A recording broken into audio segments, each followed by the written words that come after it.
Past members: Joseph F. Abate, July 8, 1902–1994, also known as Joe, was a capo in the family's New Jersey faction. In the 1920s, Abate served as an enforcer for Al Capone in Chicago before settling in New Jersey. In June 1976, Abate attended Anthony Accettoro's induction ceremony into the Lucchese family. In 1979, Abate went into semi-retirement and Accettoro succeeded him as boss of the New Jersey faction. He moved to Margate, New Jersey and served as a liaison between families in New Jersey until 1989 when he retired from Mafia affairs. In 1992, his daughter Catherine Abate was appointed New York City's new correction commissioner. She was confronted about her father's past and denied that he was ever involved in organized crime. In 1994, Joseph Abate died of natural causes. In 1998, his daughter Catherine admitted that she could no longer dismiss allegations that her father belonged to the Lucchese crime family. Settimo Accardi Big Sam Accardi, October 23, 1902 in Vita, Sicily, December 3, 1977. He served as capo in the family's New Jersey faction up until his deportation, and was one of the largest heroin traffickers during the 1950s. Accardi emigrated to the U.S. shortly before World War I and associated with mobsters Joseph Sica, Willie Moretti, Joe Adonis and Abner Zwillman. During World War II, Accardi sold counterfeit food ration cards. On January 22, 1945, he became a naturalized U.S. citizen. His naturalization was revoked on July 10, 1953 because he had not disclosed two previous arrests during his naturalization hearing. In 1955, Accardi was arrested on a federal narcotics charge in Newark, New Jersey. After posting a $92,000 bond, Accardi skipped bail and fled to Turin, Italy, where he continued smuggling heroin into the U.S. and Canada. Accardi later moved to Toronto, Canada, to oversee this operation. In 1960, U.S. authorities finally located Accardi in Turin, Italy, and on November 28, 1963, after a long legal fight, Accardi was extradited back to New York. On July 21, 1964, Accardi was convicted on narcotics conspiracy and skipping bail. On August 24, he was sentenced to 15 years of imprisonment and to $16,000 fine. He died on December 3, 1977. Robert Caravaggio Bucky the Boss Caravaggio, died July 28, 2017, was a soldier and former capo of the New Jersey faction. From 1986 to 1988, Caravaggio was one of the 20 defendants in the 21-month-long trial of Lucchese crime family's New Jersey faction. In August 1997, Caravaggio, along with other members of the Lucchese family's New Jersey faction, was indicted and charged with racketeering, loan sharking and gambling. In 2004, the New Jersey Commission of Investigation stated that Caravaggio was the head of the Lucchese crime family's North Jersey faction. Caravaggio was overseeing operations in northern Jersey, especially in Morris County. Caravaggio died on July 28, 2017 from pancreatic cancer. Alfonso T. Tick Cataldo, died August 21, 2013, was a soldier in the New Jersey faction. Cataldo grew up in Newark, New Jersey with his cousins Michael and Martin Trixetta. From 1986 to 1988, Cataldo was one of the 20 defendants in the 21-month-long trial of Lucchese crime family's New Jersey faction. During the trial, Cataldo was listed as a member supervising numbers and loan sharking operations in New Jersey. In 2002, Cataldo was indicted on illegal gambling and for the October 7, 1981 murder of William Kennedy. In 2004, the New Jersey Commission of Investigation stated that Cataldo was running illegal gambling operations in New Jersey. In December 2007, Cataldo was indicted along with capos Joseph Napoli, Matthew Madonna and Ralph V. Perna and others on gambling, money laundering and racketeering charges. On August 21, 2013, Cataldo died of natural causes. Ettore Coco Ettore Eddie Coco, July 12, 1908 Palermo, Sicily, December 1991 is a former acting boss in the Lucchese family. In the 1940s, Coco worked with James Plumeri, Frank Palermo, Harry Siegel and Felix Boccaccio for soldier Frankie Carbo, in a group known as The Combination, an arm of Murder, Incorporated, which acted as boxing promoters. The group was accused of fixing matches. During this period, Coco met Rocky Graziano, then an amateur boxer fighting in the Lower East Side. He helped Graziano start a professional boxing career and throughout the following years was viewed as a de facto boxing manager.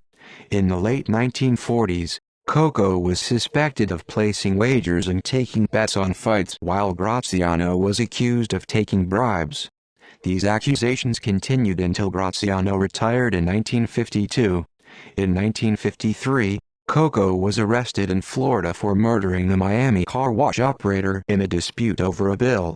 On November 12, 1953, Coco was sentenced to life in prison. During the 1963 McClellan hearings, government witness Joseph Valaggi identified Coco as a capo in Gaetano Tommy Lucchese's crime family. In 1965, Coco was released from prison after serving 10 years on his life sentence. He stayed in Florida and was under government surveillance. In July 1967, family boss Thomas Lucchese died and Coco became a candidate to become the new boss. He served as acting boss in 1967. In late 1967, Anthony "Tony Ducks" Corallo went to Florida and meet with Coco. He later stepped down as acting boss and Carmine Tremonti became the new boss. Coco continued to operate as a capo under Tremonti, with criminal activities in New York and Florida that kept him under strict government watch. In 1972, Coco, his brother-in-law James Michael Falco, and Louis Nash Nakaladsky were indicted in Miami on extortion and loan sharking charges. During the trial, witness Joel Whiteeyes testified that he borrowed money in the late 1960s from Falco. He made payments to Falco, Coco and Nash, and described Coco as the leader of a loan sharking ring. Coco was convicted and sentenced to 15 years in prison on loan sharking and extortion. By the late 1980s, Coco was considered a semi-retired mobster living in Florida. In 1986, he served as consigliere for the Lucchese family while boss Anthony Corallo, Salvatore Santoro and Christopher Fernari were on trial in the commission case. Coco later resigned and continued to operate in New York and Florida. In 1986, Coco created a bingo operation to launder money from criminal rackets. The mobsters used Bingo World, a company operating bingo halls in several states, to launder the money. Coco and Chicago outfit members Dominic Cortina and Donald Angelini became silent partners in the company. The new owner, Stephen Poskind, served as the front owner of the company. While claiming he controlled 84%, he actually only had 42%. Isaac Silber soon joined in the bingo operation. In 1991, Coco and his bingo partners were arrested. In December 1991, Coco died while awaiting trial on money laundering. Ralph Raffi Cuomo, died 2008, also known as Raphael, was a soldier who owned Ray's Pizza on Prince Street between Elizabeth and Mott Streets in Little Italy. In 1959, Cuomo opened the first Ray's Pizza. He later opened another in the Upper East Side. In 1969, he was convicted of drug trafficking after being found with 50 pounds of heroin. In 1998, Cuomo was sentenced to 4 years in prison for making heroin sales in the pizzeria. He was released from prison on May 24, 2002. Cuomo died in 2008 and his Ray's Pizza on Prince Street closed over a rent dispute in October 2011. Domenico Danny Cutea, born November 22, 1936 East New York, Brooklyn. August 14, 2018, was the capo of the Vario crew operating from Brooklyn. His son Salvatore Cutea is a member of the crew. His daughter Danielle married John Bodenza, who later became a member of the Lucchese family. Cutea worked as a loan shark and as a chauffeur for Capo Paul Vario. While working for Capo Paul Vario, Cutea also controlled some illegal gambling operations and had control of the Carpenters Union local in Brooklyn. He later took over as capo of Vario's crew in Brooklyn.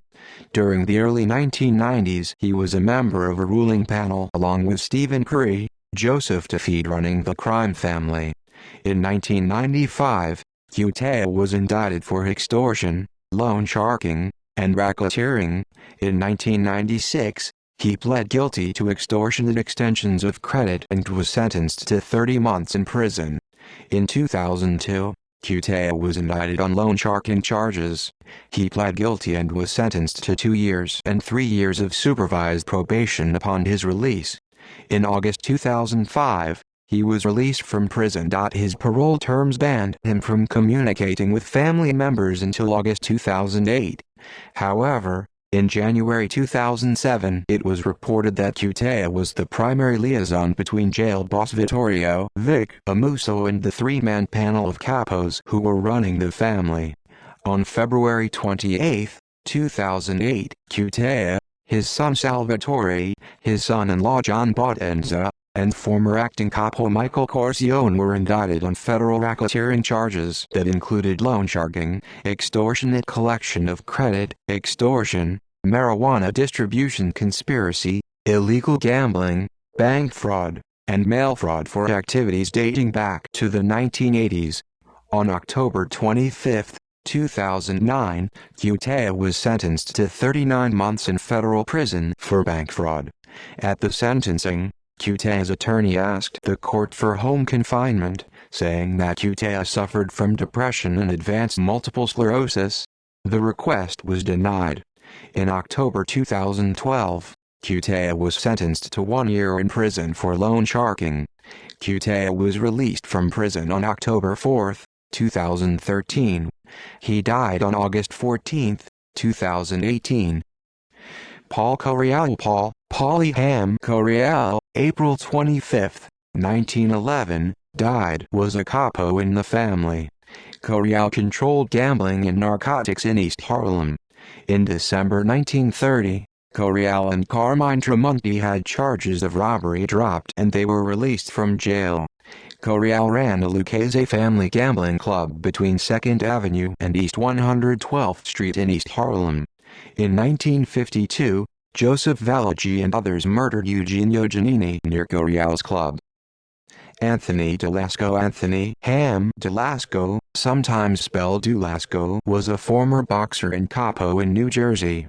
In the 1950s, he took over the Jersey crew after Sedimo Accardi was deported. DeLasco ran his crew from East Orange, New Jersey, where he controlled jukebox machines, cigarette vending machines, illegal gambling and loan sharking operation in Newark, New Jersey. In the late 1950s, DeLasco took Anthony Accetturo as his protege. DeLasco died in the late 1960s. His rackets were taken over by Accetturo. Anthony DiLappi February 9, 1936, February 4, 1990, also known as Blue Eyes Over the Bridges or Fat Anthony, was a soldier. His uncle, Salvatore Santoro, was a former underboss in the Lucchese family. DiLappi controlled the Lucchese family's Teamsters Union in New York City's Garment District and a bookmaking business, and owned part of a vending machine company in Brooklyn. He also worked with Thomas Gambino, the son of Carlo Gambino and son-in-law of Thomas Lucchese, in extorting businesses in the Garment District. After being released from prison, DiLappi was summoned to a meeting with Anthony Casso, and fled. Casso ordered Burton Kaplan to use 2 NYPD detectives on his payroll, Louis Ippolito and Stephen Caracappa, to track down DiLappi. The 2 detectives found him in Reseda, California. Vic Amuso and Anthony Casso then ordered Joseph, Little Joe D'Arco to kill D'Lopi. On February 4, 1990, D'Arco shot D'Lopi to death in his Hollywood, California, apartment building's underground garage. D'Lopi was shot 5 times in the face and 4 times in the body. On April 6, 2006, Ippolito and Caracapo were convicted of murder for their role in 8 mob killings, including that of Anthony D'Lopi. Salvatore DeSimone Sally Bo DeSimone, sometimes spelled Desimone, died October 2018, was a soldier and former capo. His son Anthony was a member of the Tanglewood Boys. In 1994, his son Anthony went into hiding after the murder of Louis Balanchio. In 1999, his son Anthony turned himself into the police and was sentenced in 2000 to 25 years to life. In 2005, the FBI revealed that DeSimone and Lucchese soldier Daniel Latella had meetings in doctors' offices with Gambino family capo Greg DePalma. His son Anthony DeSimone served 7 years in prison before the conviction was overturned. He later pleaded guilty to manslaughter in 2010, and served no additional time. DeSimone's other son Andrew DeSimone became a made member in the Lucchese family. Salvatore DeSimone died in October 2018. Christopher Furnari Christy Tick Furnari, Sr., April 30, 1924, May 28, 2018 was a former consigliere until his 1986 racketeering conviction. He was sentenced to 100 years in prison before being released in 2014 after serving almost 28 years. In 1924, Christopher Furnari was born in New York to first-generation Sicilian-Italian immigrants from Furnari, a commune in the province of Messina in Sicily. By age 15, Furnari was managing his own loan shark operations in Brooklyn and northern New Jersey. By 1943, the 19-year-old Furnari had already served 2 prison terms for armed robbery. Furnari was also sentenced to 15 to 30 years after he and several other youths were arrested with 3 girls in a car and charged with rape. In 1956, Furnari was released from prison on parole. Furnari became an associate of Gaetano, Tommy Three Finger Brown Lucchese's crime family through Furnari's connection with mobster Anthony Corallo. During the late 1950s, Furnari became involved in illegal gambling and loan sharking. Furnari soon became an influential member of the Brooklyn faction of the family and was earning $25,000 a day. In 1962, at age 38, Furnari became a made man in the Lucchese family. In 1964, Furnari became a capo regime. The Lucchese power base was traditionally in Manhattan and the Bronx, the family's birthplace.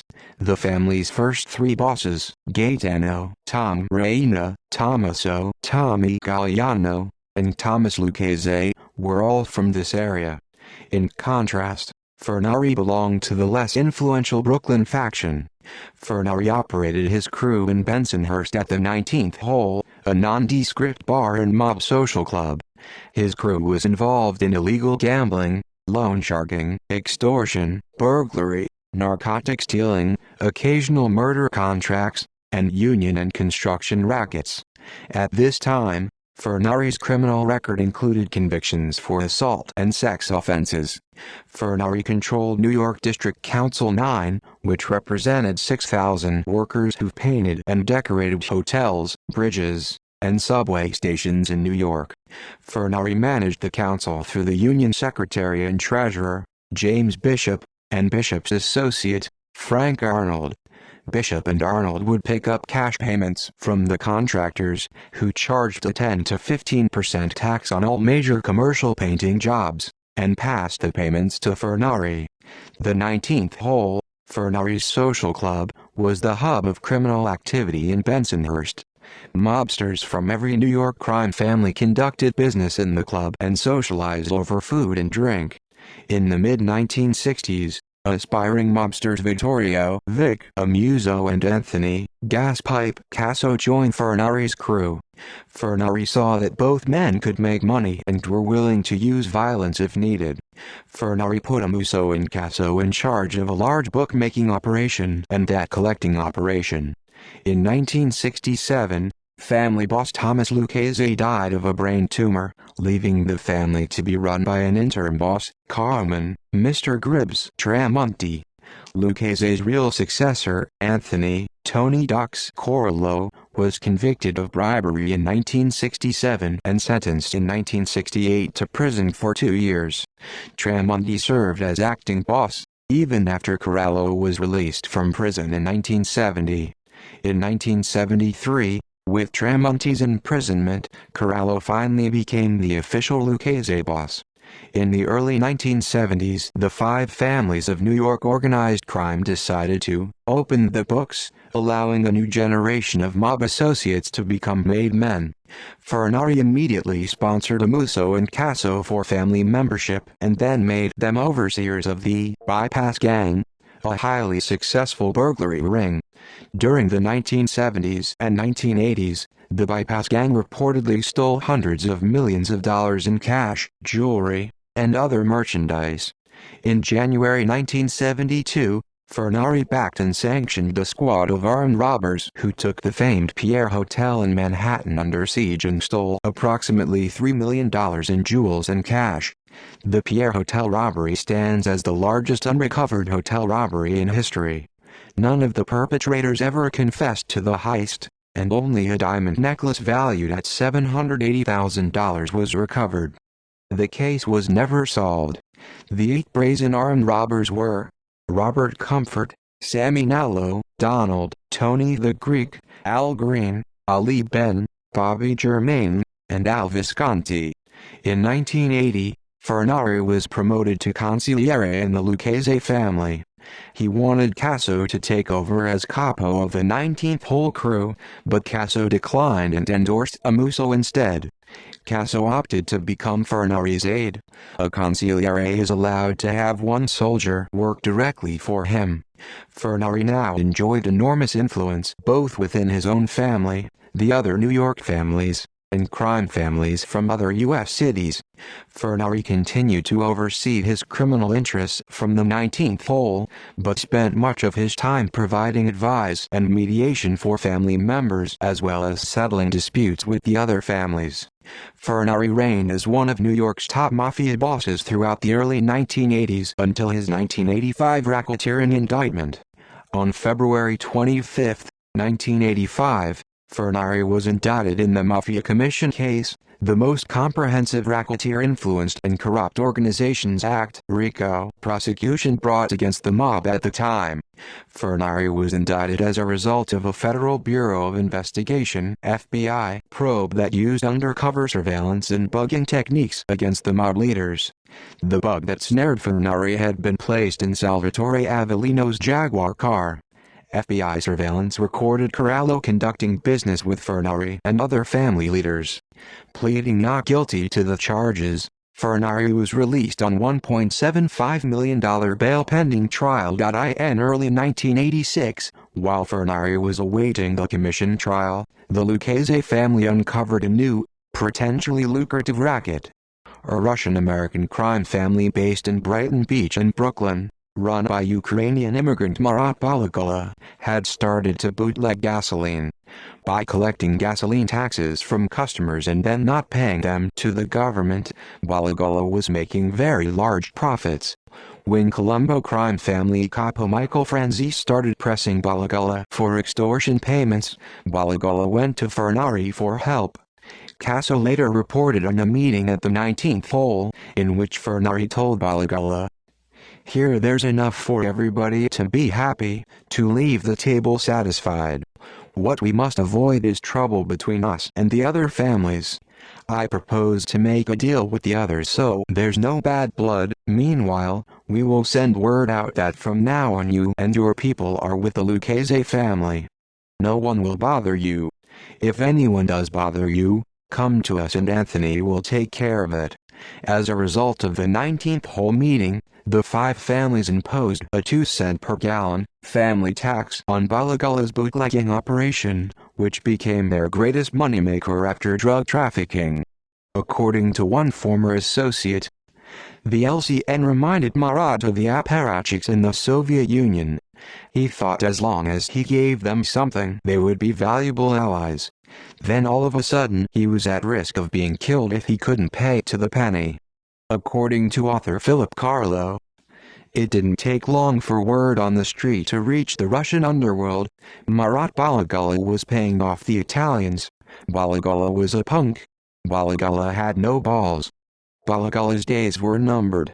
This, of course, was the beginning of serious trouble. Balagula did in fact have balls. He was a ruthless killer when necessary, but he also was a smart diplomatic administrator, and he knew that the combined, concerted force of the Italian crime families would quickly wipe the newly arrived Russian competition off the proverbial map. On June 12, 1986, one of Balagula's rivals, Russian gangster Vladimir Reznikov, entered Balagula's nightclub in Brighton Beach. Reznikov pushed a 9mm Beretta handgun against Balagula's skull and demanded $600,000 and a percentage of Balagula's rackets. After Balagula acceded to his demands, Reznikov told him, "Fuck with me and you're dead. You and your whole fucking family. I swear I'll fuck and kill your wife as you watch. You understand?" After Reznikov left the nightclub, Balagula suffered a massive heart attack. He insisted, however, on being treated at his home in Brighton Beach, where he felt safer. At home, Balagula asked Casso to come help him. Casso gave these instructions to Balagula: "Send word to Vladimir that you have his money, that he should come to the club tomorrow. We'll take care of the rest." Casso also requested a photograph of Reznikov and a description of his car. The next day, Reznikov arrived at Balagula's nightclub to pick up his money. Lucchese soldier Joseph Testa confronted Reznikov and fatally shot him. According to Casso, after that, Marat didn't have any problems with other Russians.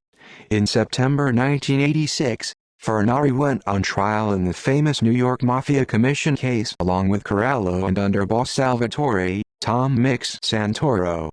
The charges included extortion and labor racketeering within the construction industry and murder for hire of former Bonanno crime family boss Carmine Lillo Galanti. Galanti had been gunned down on July 12, 1979, allegedly on the orders of the commission. Some have argued that Fernari wasn't on the commission then and had no connection with the Galanti hit. However, Fernari could not use this as a defense argument. By the fall of 1986, Corallo realized that he, Santoro and Fernari would not only be convicted, but were facing sentences that would all but assure they would die in prison. Fernari persuaded Corallo that either Amuso or Casso should become the new boss. At a meeting in Fernari's home, Fernari, Amuso and Casso all agreed that Amuso should succeed Corallo as boss. On November 19, 1986, Fernari was convicted on all counts, including the Galanti murder. On January 13, 1987, Fernari was sentenced to 100 years in prison without parole and fined $240,000. With the imprisonment of Corallo and Fernari, Amuso became boss, and Casso became consigliere and later underboss. Peter, Fat Pete Chiodo took over Fernari's Bensonhurst crew. In 1990, Amuso and Casso became fugitives to avoid prosecution in the famous Windows case. In 1992, Amuso was captured and sentenced to life in prison. In 1993, Casso was also captured. However, in 1994 he struck a deal with the government to testify against Fernari and other family leaders. In 1995, Fernari started challenging the no parole stipulation of his sentence in court. The government had previously revoked Casso's witness deal with prosecutors, and in 1996 Casso was sentenced to life in prison. Fernari's lawyers insisted that Casso's court testimony against Fernari was tainted. In July 2000, the Third Circuit Federal Court of Appeals ruled that the parole board officials had been denying Fernari's parole eligibility on the tainted assertions of mob turncoat Casso. However, In 2001, the Bureau of Prisons National Appeal Board ruled that Fornari was a multiple murderer and was not eligible for parole, based on what some people considered to be Casso's discredited testimony. On February 15, 2006, Fornari filed a habeas corpus petition in district court claiming that the United States Parole Commission improperly had denied him parole. On June 20, 2007, the court denied his petition. Fornari was imprisoned in the Allenwood Medium Federal Correctional Institution, FCI, in Allenwood, Pennsylvania. His projected release date was November 24, 2044, effectively a life sentence. However, since he was convicted before Congress eliminated parole for federal prisoners, he and his co-defendants became eligible for parole in 1996. Fornari was the only defendant to be granted early release by the U.S. Parole Commission, most likely relating to the weak evidence behind his murder conviction. Fornari was released from a prison hospital in Minnesota on September 19, 2014 after serving 28 years. On May 28, 2018, Fornari died at his home in Staten Island, New York. Stefano Steve LaSalle, real name LaSalle, was an early member of the Murillo family. He later joined Reina's family. In 1915, East Harlem's Italian lottery king Joe Ugallucci was murdered, allowing LaSalle and Tommaso Lomonti to take over the lottery games. LaSalle served as underboss to Thomas Lucchese and later Carmine Tramonti, until he retired in the 1970s. Anthony Lauria Sr. Tony Lauria Sr., also known as Tony Abu Damida, was a mobster who played a major role in the French Connection heroin scandal. Lauria, along with his longtime partner Vincent Papa and his crew, are known as the men who stole the French Connection. Lauria was known to federal agents and the BNDD as a major drug trafficker within the Lucchese crime family. He was convicted in 1961 of trafficking heroin, but his conviction was overturned on appeal in 1968 because of violations of the Fourth Amendment. He was implicated along with Papa, Anthony Passero, Virgil Alessi and Frank Diamato in the New York Police Department scandal, in which over $70 million worth of drugs seized during the French Connection operation was stolen from the police property room. The crew stole 398 pounds of heroin and 120 pounds of cocaine from 1969 to 1972. In October 1973, Lauria was indicted, along with the boss of the Lucchese family Carmine Tramonti and 42 other mobsters, on drug dealing charges. He died in 1989 from natural causes. Joseph Lucchese Joe Brown Lucchese was a capo and brother to Tommy Lucchese, the boss of the Lucchese crime family. He controlled gambling operations along with Aniello Migliore. In 1963, during the Valachi hearings, Lucchese was identified as a capo in the Lucchese family. He died during the early 1970s. Anthony Luongo Buddy Luongo was a former capo. In 1986, Luongo tried to take over the Lucchese crime family after boss Anthony Corello was imprisoned during the commission case. In December 1986, Luongo met Vic Amuso, Anthony Casso, Bobby Amuso and Dom Carbucci in Brooklyn, where Bobby Amuso shot Luongo dead. Mariano Macaluso Macaluso, born June 7, 1912, was a former member. He served as consigliere during the 1960s. In 1986, after the Mafia Commission trial, Macaluso became the new underboss. In 1989, boss Vic Amuso forced him into retirement. In 1992, he died from natural causes. Frank Manzo, February 2, 1925, October 23, 2012, also known as Francesco Manzo, Frank Menz, and Frankie the Wop, was a soldier in the Vario crew who oversaw the family's interests at John F. Kennedy International Airport, JFK, in Queens. New York. He served as a Union delegate in the United Brotherhood of Carpenters and Joiners of America, controlled Local 295 and owned two trucking companies, LVF Air Cargo, Incorporated, and LVF Airport Service Incorporated at JFK Airport. Manzo also owned Villa Capra, a restaurant in Cedarhurst, New York, where he conducted illegal activities. In 1972, Manzo was kidnapped by James McBratney, Eddie Maloney, Tommy Genovese, and Richie Chasen. They held him for $150,000 in ransom, then released him when it was paid. In 1983, Manzo was overheard in an FBI wiretap, saying, "We rule this airport."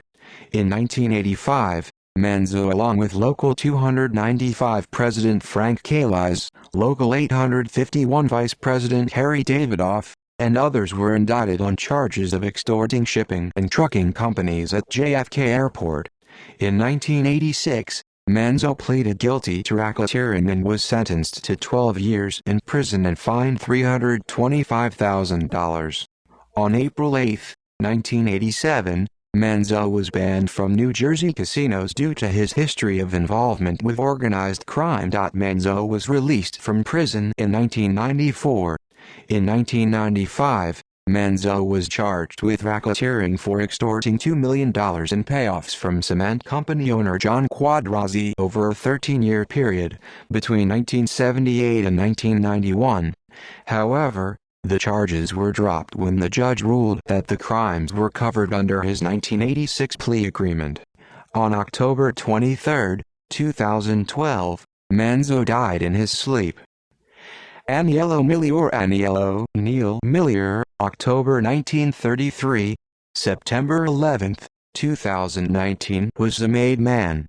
He served as a capo, as the consigliere, as the underboss, and on a ruling panel in the family. Millier was a close associate of family bosses Tommy Lucchese and Anthony Corello. Millier was born in October 1933 in Queens, New York. He was recruited into Lucchese family by capo Joseph Laratro, who controlled illegal gambling operations in Corona, Queens. By the late 1950s, Millier, a soldier, already was overseeing Laratro's illegal gambling operations, from bookmaking, policy operations and large telephone setups. In 1957, it was reported that after paying tribute to his boss, Millier was making $50,000 a day from running illegal gambling operations in New York City. On November 14, 1957, Millier was suspected of driving boss Tommy Lucchese and underboss Steve LaSalle to the famous Apalachin meeting, a national Cosa Nostra summit in Apalachin, New York that was broken up by law enforcement. The next day, on November 15, 1957, Millier was in a car accident while driving through Binghamton, New York, leading to more suspicion that he was supposed to attend the Apalachin meeting. On October 22, 1974, Millier was indicted, along with members Frank Altimari, Nicholas Bonina, Anthony Romanello, Frank Ruggiero, Richard Rubino, Thomas DeMeo, brothers Michael Strusieri and William Strusieri, and NYPD police officer James Maxwell, on bribery charges in order to protect a gambling operation in Queens. Millier as a capo represented the family's interest in Northbury Concrete, a Brooklyn-based contractor and member of the New York City's Concrete Club. He also held a salesman position with Port Dock and Stone, one of the main suppliers of trap rock to the two companies that controlled the production of concrete in New York City. On March 21, 1986, Millier was indicted along with Genovese family acting boss Anthony Salerno, Genovese family captains Vincent Caffaro, Vincent DiNapoli and Giuseppe Sabato, Genovese family members Louis DiNapoli, Carmine Dellacava and Thomas Caffaro, and Cleveland family members John Tronalone and Milton Rockman, Gambino family member Alphonse Mosqua, and four businessmen, Edward J. Halloran, Nicholas Aletta, Alvin Ochatin, and Richard Costa. on extortion and bid rigging charges. The charges alleged Milior and other mobsters had rigged the bidding process for the supplying of concrete to high-rise building projects in Manhattan such as the Trump Plaza and sites for Mount Sinai School of Medicine and Memorial Sloan Kettering Cancer Center. In November 1986, the New York Times reported Milior, a captain and owner of a Queens marble business who also controlled gambling operations with Joe Lucchese, the brother of former boss Thomas Lucchese, replaced Anthony Corallo as the new boss of the Lucchese family, after Corallo was convicted during the commission trial. Former Lucchese mobster Alphonse D'Arco revealed that Vicamuso was chosen as the new family boss and Milior served as consigliere before being replaced by Anthony Casso, when Milior went to prison. On May 4, 1988, Milior was convicted and sentenced to 24 years in prison and fined $266,000. In 1991, Milior's conviction was overturned and he was released from prison. Milior held an on-the-book job as a sales representative with a trap rock supplier in the concrete business. On April 3, 1992, Milior was celebrating the birthday of a friend's granddaughter at Tesoro's restaurant in Westbury, Long Island. During the party, a shooter in a passing car fired shotgun blasts through the restaurant window. Milior was struck in the neck and upper body. Despite his wounds, Milior survived. On May 14, 1997, Milior was released from prison. In 2003, it was reported by author Jerry K. Pesci that the Lucchese crime family was being run by a three-man ruling committee consisting of Milior, Matthew Madonna, and Joseph DiNapoli in the absence of an acting boss. Milior, who served as underboss in the past to Anthony Corallo, was considered the biggest influence on the ruling committee. Milior died on September 11, 2019. Richard Pagliarulo Richard II Pagliarulo, November 30, 1948, 1999, was a former capo who took over as capo of Peter Chiodo's old Bensonhurst crew. In 1991, Pagliarulo served as a member of a panel that conducted a Lucchese crime family induction ceremony in Howard Beach, Queens. He sponsored both Gregory Whitey Capello and Jody Calabrese for membership during the ceremony. In the late 1990s, Pagliarulo died of natural causes in prison. Vincent C. Papa, 1917, July 1977, was a former maid member in the family who became notorious for masterminding the theft of the French Connection heroin from the New York Police Department, NYPD, property office. Papa grew up in Astoria, Queens and owned a tire company in the neighborhood. He had been arrested 28 times. 2 of the arrests were on drug charges. Papa ran his criminal operations from Dittmer's Car Service, in Astoria, Queens, and from the Astoria Colts Social Club. He worked closely with mobsters Anthony Loria and Virgil Alessi. Between 1969 and 1972, New York Police Department detectives James Farley, Joseph Nunziata, Frank King and others were paid by Papa to steal approximately $70 million in confiscated narcotics, heroin, from the New York City Police Property Clerk's office in Lower Manhattan.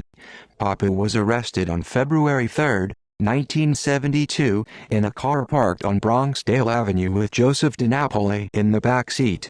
There was a suitcase with $967,500 in $100 bills. In 1975, Papa was convicted and sent to the Atlanta Federal Prison in Atlanta, Georgia. In 1977, Papa was stabbed to death in prison. He is buried in St. John's Cemetery in Queens. Papa's infamous theft became famous after the movie French Connection 2.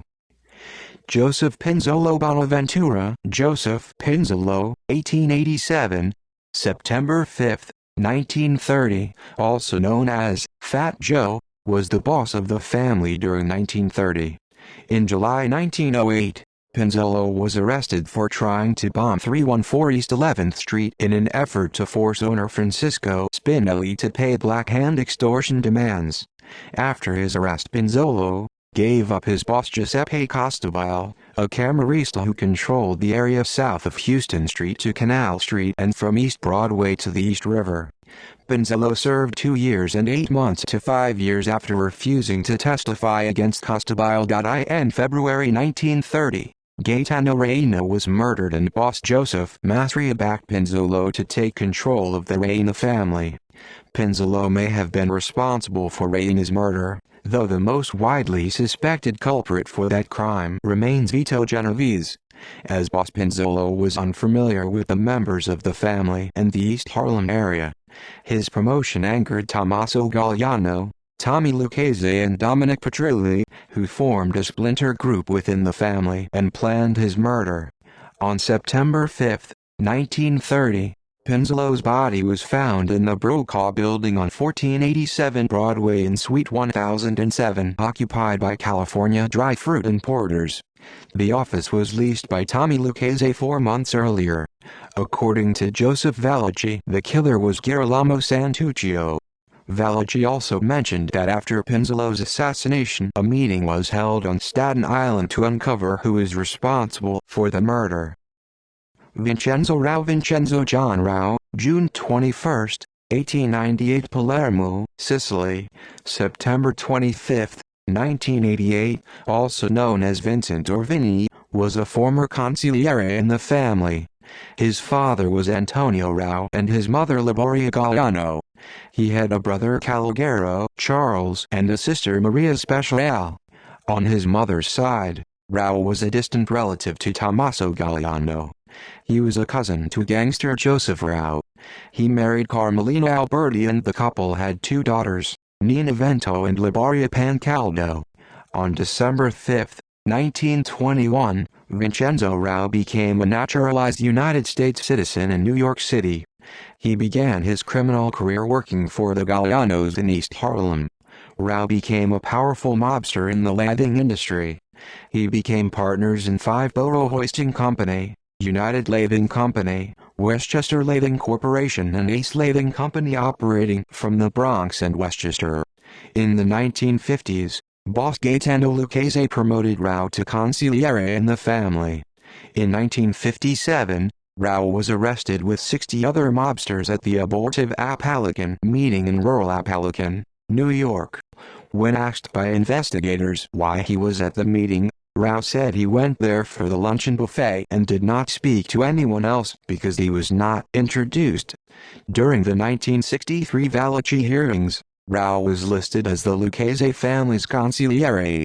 In 1965, Rao was convicted on perjury charges and was sentenced to 5 years in prison.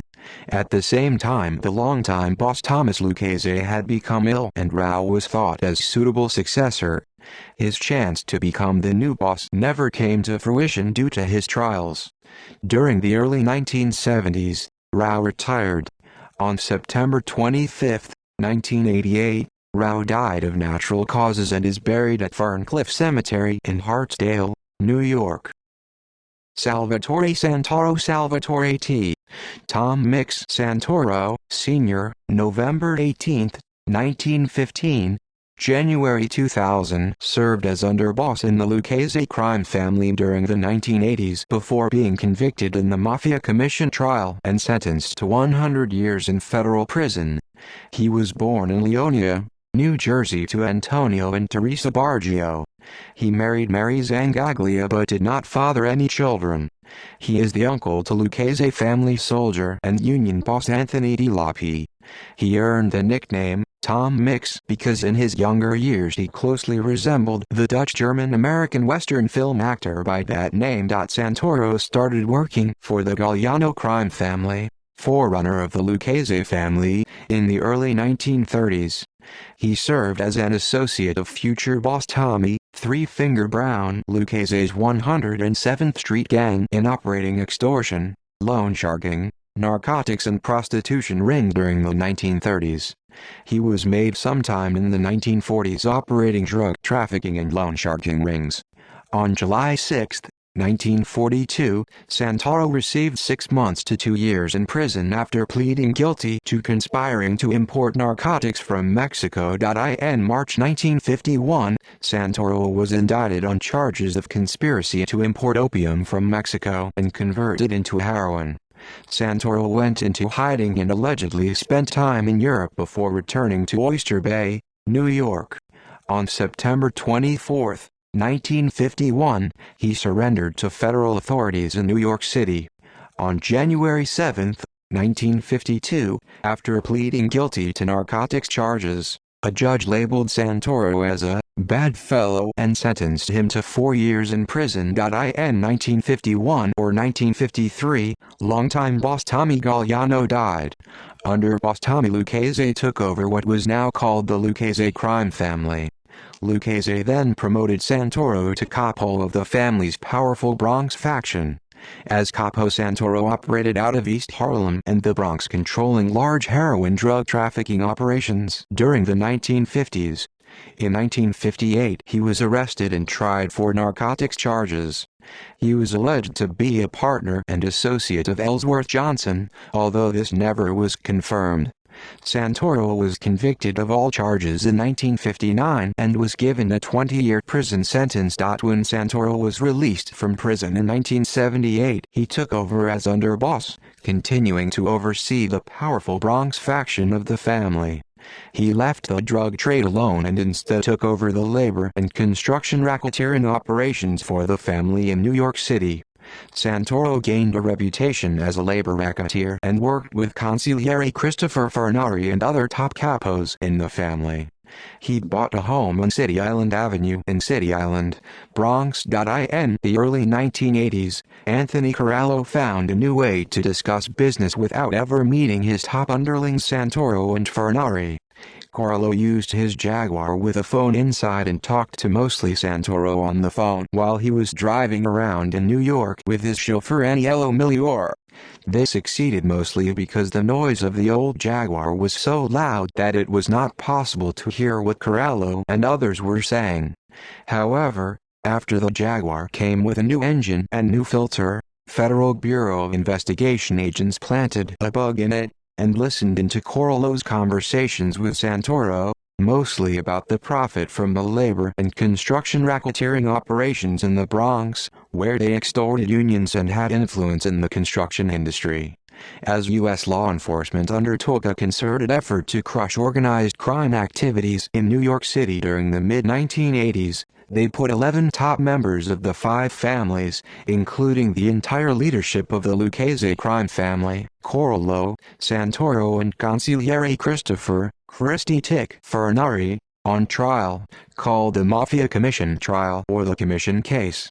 The defendants were arrested on February 25, 1985 on various charges, including labor racketeering, extortion, loan sharking, illegal gambling and murder. The trial began in September 1986. The charges also involved the execution of Bonanno crime family de facto boss Carmine Galante in 1979, allegedly on the orders of the commission because they saw Galante as a potential rival who planned to take over all organized crime operations in the New York area. On November 19, 1986, Santoro and the other defendants were convicted on all counts. On January 13, 1987, Santoro was sentenced to 100 years in prison and fined $250,000. In January 2000, Santoro died at age 87 of natural causes at a medical center for federal prisoners. Months later, Corallo died in August 2000. Patrick Testa. Patty Testa is a former soldier. Testa was the younger brother to Joseph Testa. In 1984, he was indicted on fraud and theft charges along with members of the Gambino family's Demio crew. Testa was sentenced to 2 years in prison and after his release joined the Lucchese crime family. On December 2, 1992, Testa was murdered, shot in the back of the head 9 times. It was later revealed that Anthony Casso had ordered Frank Los Torino to murder Testa. Anthony Tortorello. Anthony Tortorello, a former capo of the Prince Street crew. In 1986, Tortorello was overheard by Genovese mobster asking why Vincent Gigante was upset by drug deals when Gigante himself profited from drug deals. When Gigante heard these statements demand Tortorello's death, but Anthony Casso was able to save his life by planning a phony beating of Tortorello to appeal Gigante demand. In October 1991, Tortorello along with Frank Los Torino, Anthony Baratta, Salvatore Avellino, Richard Pagliarolo, George Conte, Thomas Anzelato and Frank Papani inducted made Joseph Tortorello, Thomas D'Ambrosia, Frank Joa Jr., Gregory Capello and Jody Calabrese into the crime family during a ceremony that was held in a Howard Beach, Queens home. Tortorello sponsored his son Joseph, Torty Jr. During the ceremony, his son Joseph, Torty Jr. later went on to control a drug operation in Lower Manhattan. In late 2000, Tortorello died in a Kentucky prison. Dominic Trussello Dominic, Crazy Dom Truscello, April 29, 1934, July 2018 was the capo of the Prince Street crew. In the 1990s, Trussello along with Stephen Cree and Joseph Tangora formed the Lucchese Construction Group, supervising all the Lucchese family's construction-related rackets. On September 6, 2000, Trussello was indicted along with acting boss Stephen Cree, capo Joseph Tangora, soldiers Joseph Ditello, Philip Desimone, Arthur Zambardi, Anthony Pezzulo, and Joseph Troncail on labor racketeering, extortion, and bid rigging charges. In September 2002, Trussello and Stephen Cree were indicted on information supplied by Joseph Daffy, who became a government witness in February. The indictment charged Trussello with extorting Commercial Brick, a construction company. In October 2003, Trussello pleaded guilty to federal extortion charges. On January 9, 2006, Trussello was released from prison. On May 31, 2017, Trussello along with street boss Matthew Madonna, underboss Stephen Cree Sr., consigliere Joseph DiNapoli and other members of the family were indicted and charged with racketeering, murder, narcotics, cocaine, heroin, marijuana, prescribed medication, and firearms offenses. Trussello died during the trial in July 2018. Past associate S. Guido Pinosi Guido, the Bull Pinosi a former associate. He lived in Beverly Hills and was a narcotics dealer active in Los Angeles and the West Coast.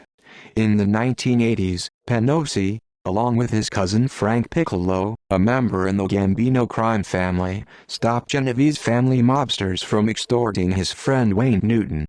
Wayne Newton v. NBC.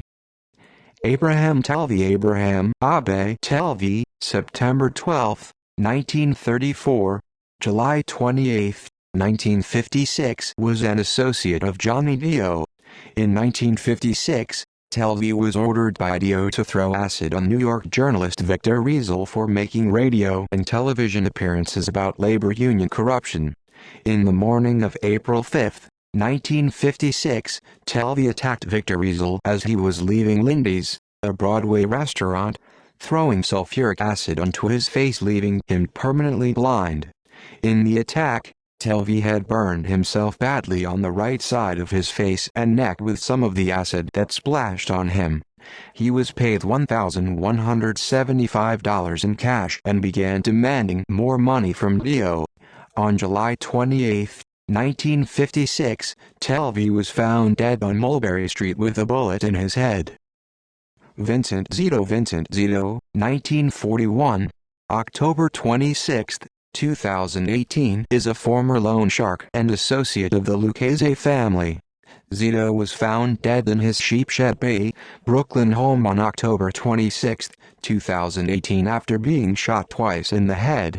According to police, Zito was arrested for loan sharking in the past and has been tied to the Lucchese family. His elder brother Anthony Zito was arrested in 1971 for extortion and has also been linked with the Lucchese family. On March 7, 2019 Anthony Pandrella, a Gambino family associate, was indicted for the murder of Vincent Zito.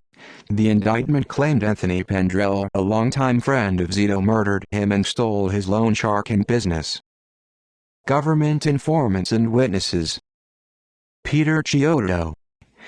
Peter, Fat Pete Chiodo, 1951-2016, was a capo in the Lucchese crime family who later became a government witness. In 1987, Chiodo became a made man in the Lucchese family in a ceremony held in an apartment over a funeral home in Queens. In 1989, Chiodo became a capo in charge of funneling payoffs from Local 580 of the Iron Workers Union to the Lucchese leadership. He was known as Fat Pete because of his enormous girth, 400 pounds, 180 kilograms to 500 pounds, 230 kilograms, depending on the source. In 1989, the Lucchese family began worrying about indictments from the windows case. The Luccheses and 3 other New York families had participated in a window replacement scheme that stole millions of dollars from the New York City Housing Authority, NYCHA. Worried that construction union leader John Morrissey might testify for the prosecution, family leaders ordered Chiodo to lure Morrissey to New Jersey, where he was murdered. In 1991, Chiodo was charged with violations of the Racketeer Influenced and Corrupt Organizations Act (RICO) in the windows case. Chiodo realized that the government's case was so solid that he would likely die in prison if convicted. He decided to plead guilty in return for a lighter sentence. However, Chiodo did not ask Lucchese official boss Vittorio Vic Amuso and official underboss Anthony Gaspipe Casso for permission to take a plea. Amuso and Casso were both in hiding due to the windows case. Suspecting Chiodo was about to turn informer, Amuso and Casso ordered him killed. Casso gave the contract to acting boss Alphonse Little Al D'Arco. The order shocked D'Arco, who knew that Chiodo had been a close confidant of Casso for years. On May 8, 1991, 2 shooters ambushed Chiodo at a gas station in Staten Island where he was working on a car. Chiodo received 12 bullet wounds in the arms, legs, and torso, but survived the attack. Doctors credited Chiodo's massive girth for saving his life. None of the slugs penetrated a vital organ or artery. However, he suffered several abdominal wounds in the disabled right arm. Chiodo had anticipated that he was in Amuso and Casso's bad books. He knew that Amuso and Casso had a habit of marking guys rats and killing them. Just before the hit, he told D'Arco that he'd gotten word that, "You and I are going to be killed and hurt." Following the unsuccessful assassination attempt, Lucchese mobsters delivered a blunt threat to Chiodo's lawyer that they would kill Chiodo's wife if he testified, a violation of a long-standing Mafia rule against harming women. While Chiodo had turned down several offers to flip, the threat against his wife was the last straw. He opted to break his blood oath and become a government witness, by his own account, to protect his family. The government quickly brought Chiodo's immediate family into the federal witness protection program. With the failure of his gunmen to murder Chiodo, D'Arco soon became afraid of the wrath of his bosses. After a 1991 meeting during which he feared being murdered, D'Arco went into hiding and soon became a government witness himself. In September 1991, using the wheelchair due to his wounds, Chiodo testified in the windows trial. Chiodo stated that he had undergone a transformation from a violent criminal to a man with a conscience. When asked what prompted this transformation, Chiodo replied, "I was shot 12 times." Chiodo's remaining family in Brooklyn soon suffered retaliation from the Luccheses. On March 10, 1992, Lucchese associate Michael Spinelli shot Patricia Capozalo, Chiodo's sister, while she was driving in Bensonhurst. Capozalo suffered wounds to the arm, back and neck but survived. On February 2, 1993, the body of Frank Signorino, Chiodo's uncle, was found in the trunk of a car in East New York. The body displayed several gunshot wounds to the head. Chiodo provided valuable evidence that helped convict both Amuso and Casso as well as many other gangsters.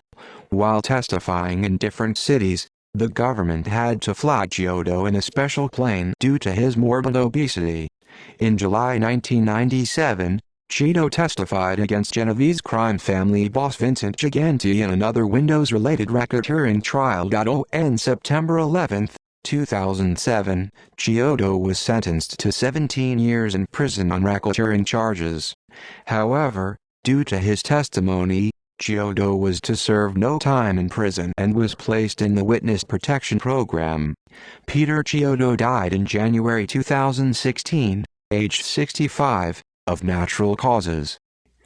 Joseph D'Arco. Joseph, Little Joe D'Arco is a former soldier who is currently in witness protection along with his father, former acting boss Alphonse D'Arco.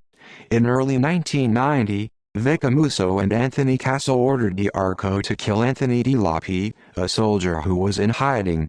On February 4, 1990, he shot DiLappi to death in his Hollywood, California apartment building's underground garage. In September 1991, D'Arco's father became a marked man, being targeted for death, and, fearing for his own life, surrendered to the FBI and agreed to become a witness. Joseph Defeat. Joseph, Little Joe Defeat, 1934, July 15, 2012, was a former New York City mobster and acting boss of the Lucchese crime family who eventually turned informant. Born in 1934, Defeat grew up in the Queens borough of New York City. In his early days, he operated a hot dog vendor truck in Coney Island, Brooklyn, running numbers rackets on the side. A close friend and handball partner of Lucchese leader Vittorio Vic Amuso, Defeat was inducted into the family in 1986 after Amuso became boss. Defeat's rise and fall in the New York mob can all be attributed to Amuso. In 1994, Amuso was convicted of federal racketeering and murder charges and sent to prison for life. Amuso then named Defeat his acting boss to replace Alphonse D'Arco with a weaker and more controllable man at the top, after D'Arco became a government witness.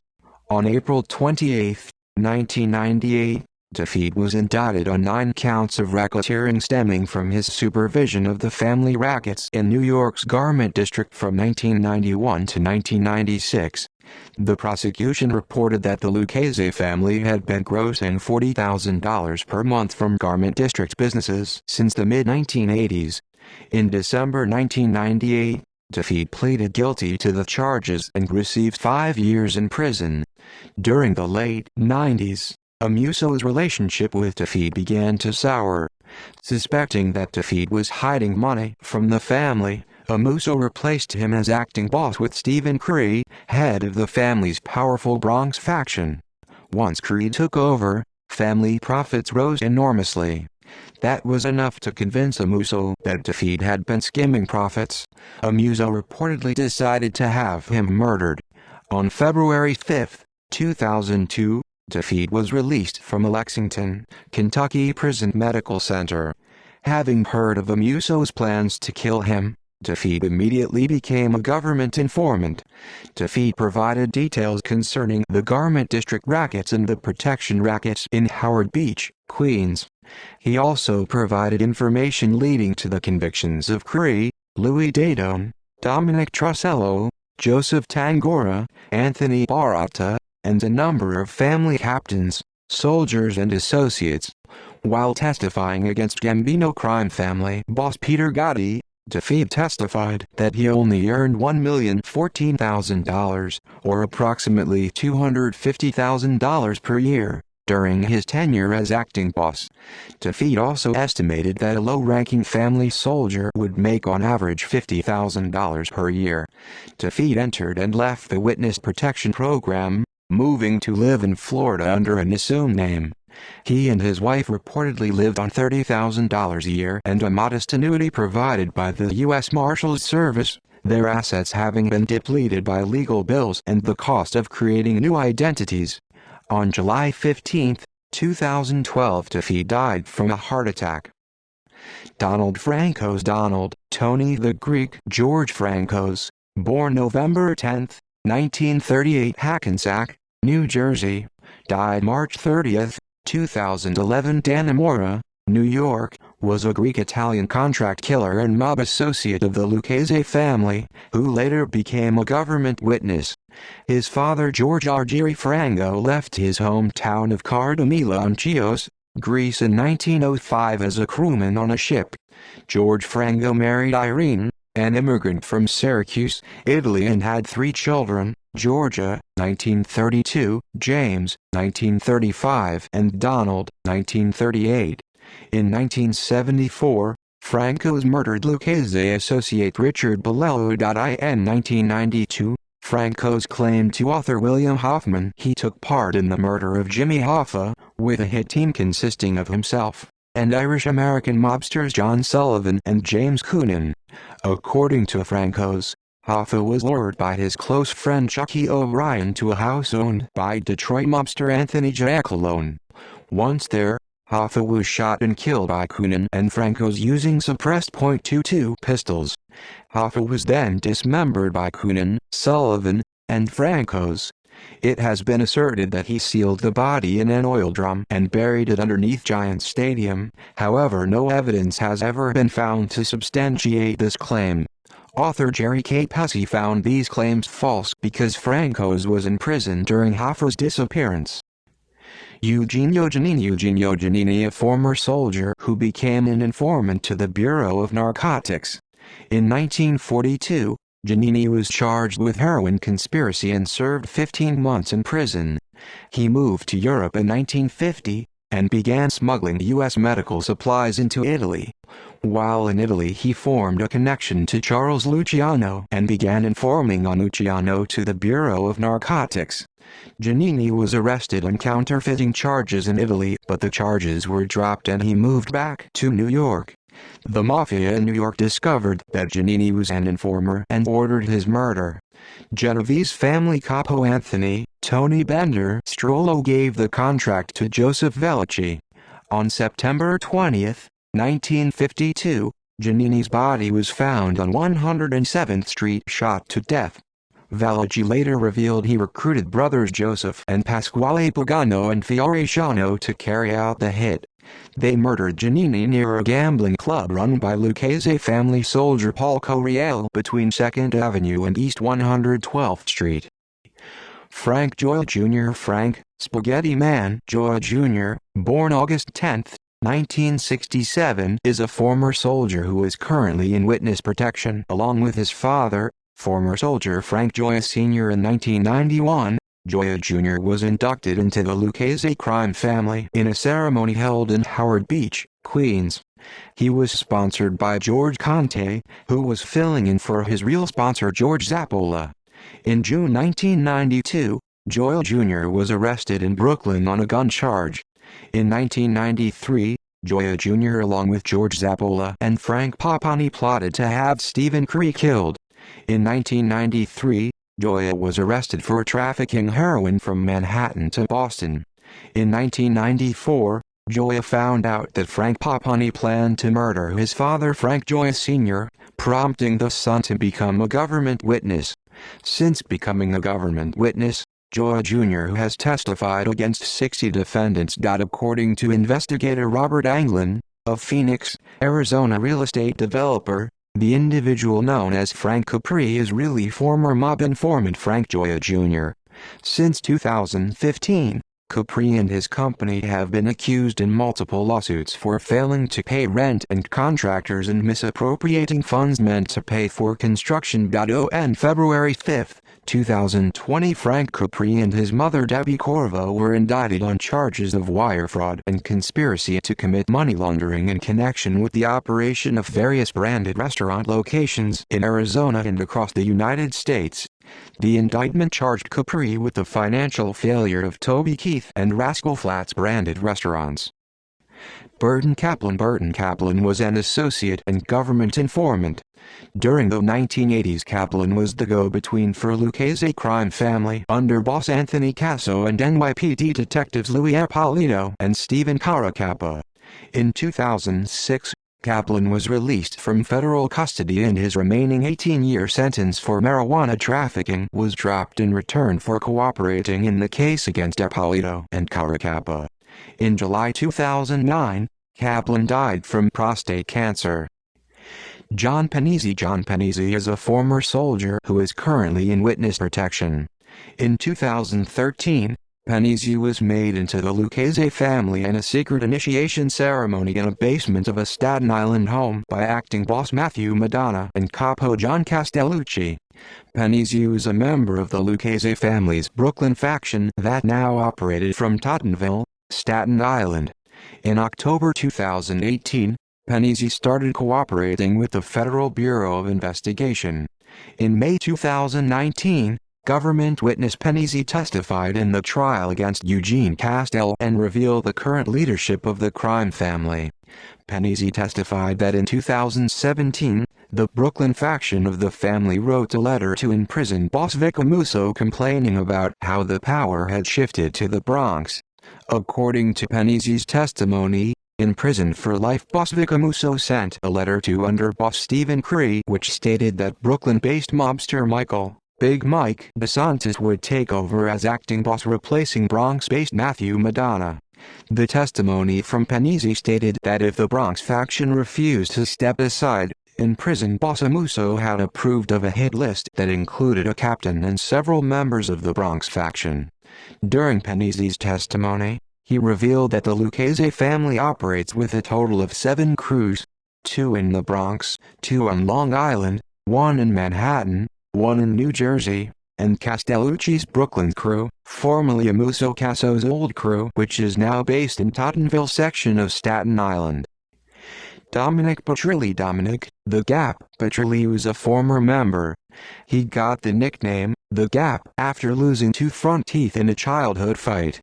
Petrilli met Joseph Valachi in Sing Sing prison in Assigning, New York. In 1928, after Valachi was released from prison, Petrilli introduced him to Girolamo, Bobby Doyle, Santucci and Tom Galliano. In 1942, Petrilli was convicted on narcotic charges and was deported to Italy. In November 1953, he re-entered the U.S. and it was rumored he was working with the government. On December 9, 1953, he was murdered in a bar on East 183rd Street in the Bronx by 3 gunmen. Thomas Ricciardi Tommy Boy Ricciardi is a former soldier who is currently in witness protection. Both Thomas and his brother Daniel were associated with the Lucchese family's New Jersey faction before becoming government informants. Ricciardi was a member of Michael Tuccetta's inner circle and controlled the group's illegal gambling operations. In August 1988, Ricciardi along with his brother Daniel and 20 other members of the New Jersey faction were acquitted in a 21-month trial.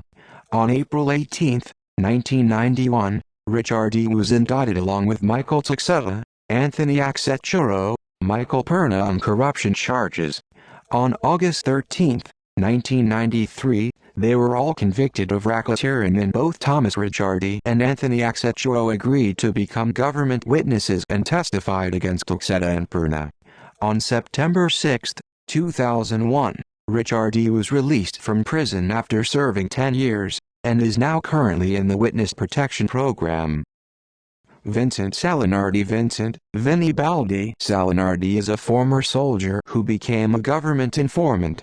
In 2002, Salinardi was indicted along with Consigliere Joseph Caridi, Capo John Sarella and others. The group was charged with extorting the Hudson and McCoy Fish House restaurant in Freeport, Long Island. He began cooperating with the government, and continued to collect money from a loan shark debt and was dropped from the Witness Protection Program. In March 2006, Salinardi was sentenced to 11 years and 3 months in prison. Salinardi was released from prison on October 29, 2012. Frank Gugu Suppa is a former soldier who is currently in witness protection. Suppa was a soldier in the Lucchese family's New Jersey faction operating in Florida as Anthony Accecchuro's right-hand man.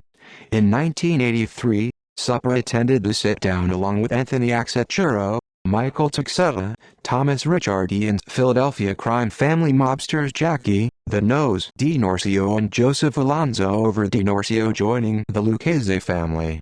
In 1993, Suppa was indicted along with others on charges that they conspired to distribute up to 1,650 pounds of cocaine in the United States. In December 1996, Suppa along with his son Anthony Suppa, Joseph Marino, David Detheridge and Stephen Casone testified against Fabio Di Cristofaro and Irving Schwartz in the case of the murder of Joseph Martino. In 1997, Di Cristofaro and Schwartz received life sentences, based on the testimony of Suppa and other witnesses. References. Bibliography. Abrams, Floyd. Speaking Freely. Trials of the First Amendment. Penguin, 2006. ISBN 9780143036753. Capisi, Jerry. The Complete Idiot's Guide to the Mafia. Penguin, 2005. ISBN 1592573053. Capisi, Jerry. Jerry Capisi's Gangland. Penguin, 2003. ISBN 9781592571338. Capisi, Jerry and Robbins, Tom. Mob Boss. The Life of Little Al Diarco, the Man Who Brought Down the Mafia. Macmillan, 2013. ISBN 1250006864. Carlo, Philip. Gas Pipe. Confessions of a Mafia BS. William Morrow, 2008. ISBN 9780061429842. Critchley, David. The Origin of Organized Crime in America, The New York City Mafia, 1891–1931. Routledge Publishing, 2009. ISBN 0415990300. DeStefano, Anthony. King of the Godfathers. Big Joey Massino and the Fall of the Bonanno Crime Family. Pinnacle Books, 2007. ISBN 9780786018932. Tavaco, Peter J. The Mafia Made Easy, The Anatomy and Culture of La Cosa Nostra. Tate Publishing, 2007. ISBN 1602472548. Fitch, Robert. Solidarity for Sale. How Corruption Destroyed the Labor Movement and Undermined America's Promise. New York. Public Affairs, 2006. ISBN 1-891620-72-X. Gallo, Kenny and Randazzo, Matthew. Break Shot. A Life in the 21st Century American Mafia. Simon & Schuster, 2009.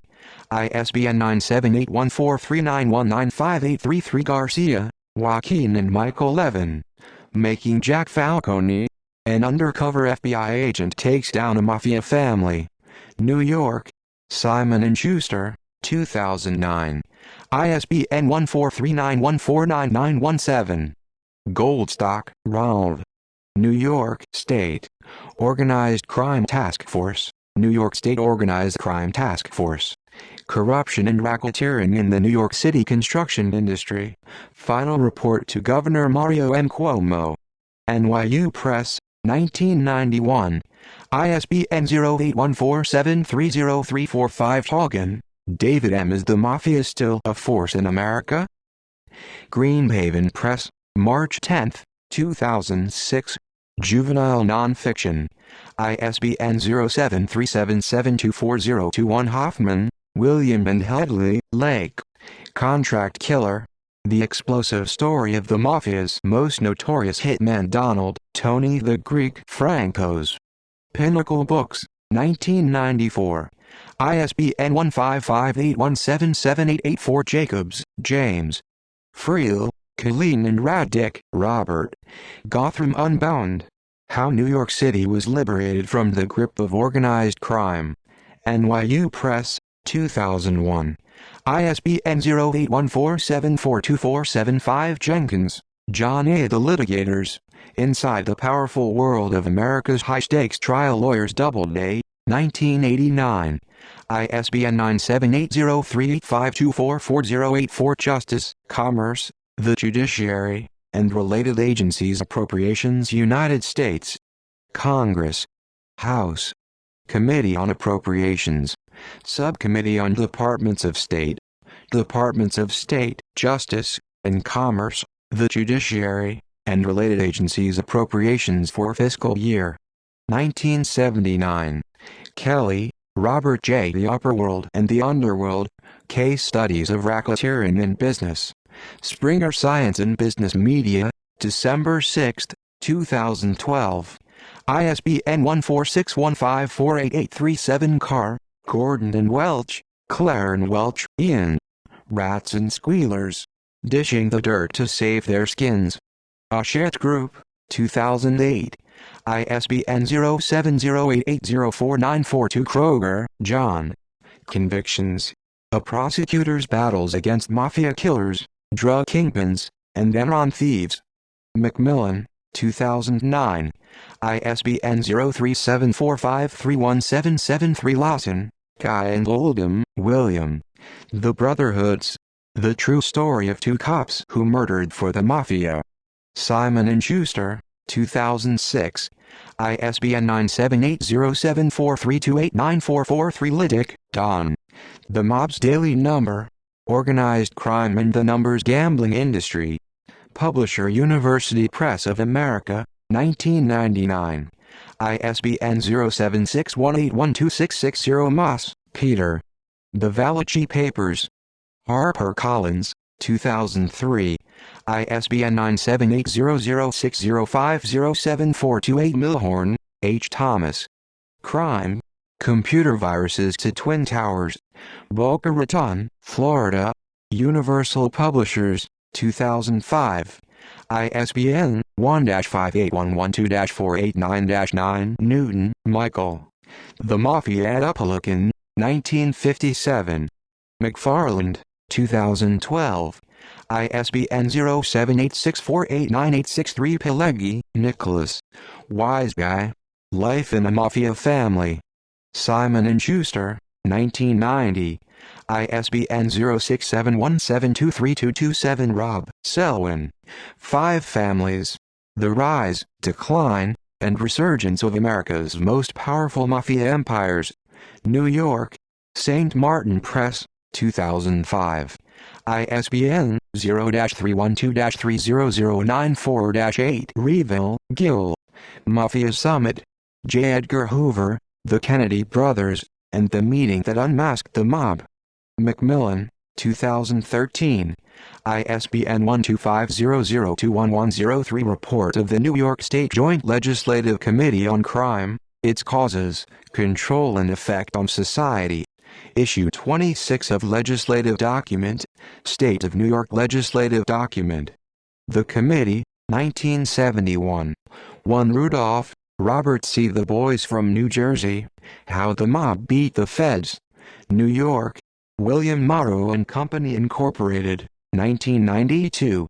ISBN 0-8135-2154-8. Sifakis, Carl. The Mafia Encyclopedia.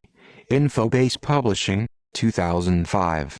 ISBN 0816069891. United States Senate, 100th Congress.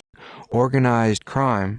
25 years after Valachi, hearings before the Permanent Subcommittee on Investigations of the Committee on Governmental Affairs, United States Senate, 100th Congress, 2nd Session, April 11, 15, 21, 22, 29, 1988. USGPO, 1988. United States Treasury Department, Bureau of Narcotics, forward by Sam Giancana. Mafia. The Government's Secret File on Organized Crime. HarperCollins, 2009. ISBN 0061363855. Volkman, Ernest. Gangbusters. The Destruction of America's Last Mafia Dynasty. Faber and Faber, 1998. ISBN 0380732351. Newspaper articles. New York Times. Ex-crime boss testifies in Gotti trial by William Glubberson. New York Times. Former crime boss testifies by Benjamin Weiser. New York Times. Guilty plea in Mafia case by Benjamin Weiser. New York Times. Reputed crime boss enters a guilty plea. New York Times. After mob, Joe DeFeed, ex-crime boss, is scraping by. New York Daily News. Little Joe sings about shakedowns by Robert Geardy, October 30, 2002. Mob informants, Peter Fat Pete Chiodo. New York Daily News. Associated Press sketches of 9 arrested, and Associated Press article. Magnuson, ed. Magnuson, ed. June 24, 2001. Hitting the Mafia. Time. Retrieved November 15, 2006. Time.com. January 24, 2001. External links. Federal Bureau of Prisons Inmate Locator website.